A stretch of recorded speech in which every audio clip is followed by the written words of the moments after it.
After a successful trip to China, the first by a sitting Canadian Prime Minister in many years, Mark Carney hailed a new relationship between Ottawa and Beijing. The next week, he spoke at the World Economic Forum in Davos, and without naming the U.S. or President Trump, his meaning was clear. Stop invoking rules-based international order as though it still functions as advertised.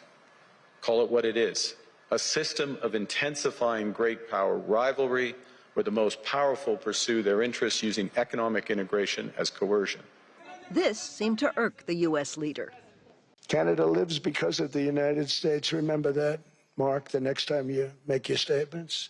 And in one of Trump's frequent social media posts, he wrote, "If Canada makes a deal with China, it will immediately be hit with a 100% tariff against all Canadian goods and products coming into the USA." That sentiment seemed to be echoed by other White House officials.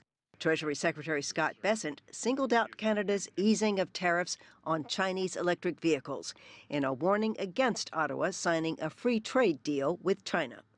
On Monday, Beijing responded. China advocates that nations should approach state-to-state relations with a win-win rather than zero-sum mindset, and through cooperation rather than confrontation. What is perplexing to Canada is that originally the U.S. president seemed to support the changing relations between Ottawa and Beijing.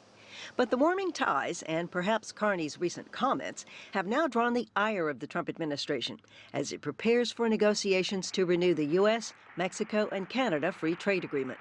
And ahead of those negotiations later this year, Canada is looking to lessen its dependence on the U.S., its biggest trading partner, and cultivate more ties with Asia, Europe, the Middle East, and beyond. Diane Hodges, CGTN, Washington.